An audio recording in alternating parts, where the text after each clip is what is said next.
વિદ્યાર્થી મિત્રો, હવે આપણે નવો સવાલનો જવાબ ભણીશું.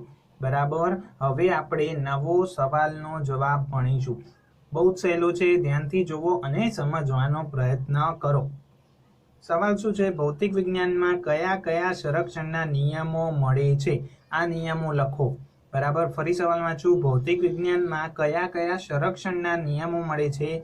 આ નિયમો લખો. તો ધ્યાનથી જુઓ, ભૌતિક વિજ્ઞાનના સંરક્ષણના 4 નિયમો છે. નંબર 1 ઉર્જા સંરક્ષણનો નિયમ. નંબર 2 વિદ્યુત ભારના સંરક્ષણનો નિયમ. નંબર 3 રેખીય વેગમાનના સંરક્ષણનો નિયમ.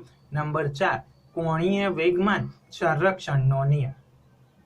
ઓકે, હવે શું લખવાની છે? તો કે આ 4 નિયમોની વ્યાખ્યા લખવાની છે. આ સવાલનો જવાબ હું કુમાર દર્પણમાંથી ભણાવી રહ્યો છું, કારણ કે એમાં વ્યવસ્થિત રીતે અલગ કરીને આપેલો છે અને સહેલી રીતે આપેલો છે. ઓકે, હવે ધ્યાનથી યાદ રાખો કે સંરક્ષણનો નિયમ, કોઈ પણ ભૌતિક રાશિનો સંરક્ષણનો નિયમ હોય. સંરક્ષણનો મતલબ શું? તમે જેટલું આપો એટલું તમને પાછું મળે, તો એવા નિયમને શું કહેવાય? સંરક્ષણનો નિયમ.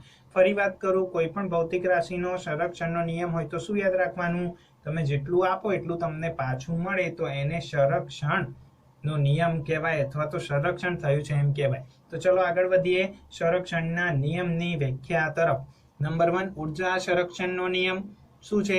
વિશ્વમાં રહેલી કુલ ઉર્જાનો જથ્થો અચળ રહે છે, એટલે કે ઉર્જા ના વધે છે ના ઘટે છે. એટલે જો ધ્યાનથી લખ્યું છે, ઉર્જાનો નાશ શક્ય નથી કે નવી ઉર્જાનું સર્જન કરવું પણ શક્ય નથી.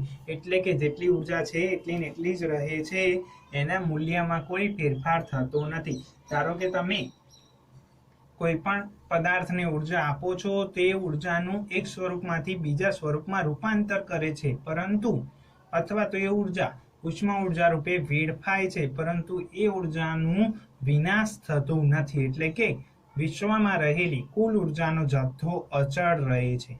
એટલે જો ધ્યાનથી છેલ્લી લાઈન લખી છે, ઉર્જાના એક સ્વરૂપનું બીજા સ્વરૂપમાં માત્ર રૂપાંતરણ થાય છે. આગળ વધી નંબર 2 વિદ્યુત ભારના સંરક્ષણનો નિયમ. વિદ્યુતની દ્રષ્ટિએ અલગ કરેલા તંત્રમાં થતી કોઈ પણ પ્રક્રિયામાં વિદ્યુત ભારોનો બેઝિક સરવાળો અચળ રહે છે.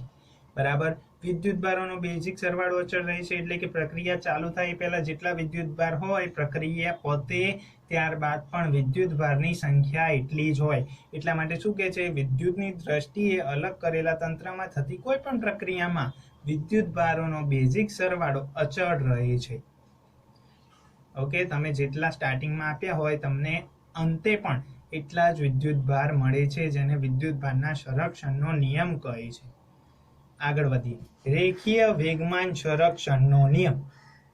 જો તંત્ર પરનું પરિણામી બાહ્ય બળ શૂન્ય હોય તો કુલ રેખીય વેગમાન અચળ રહે છે, જેને રેખીય વેગમાન સંરક્ષણનો નિયમ કહે છે.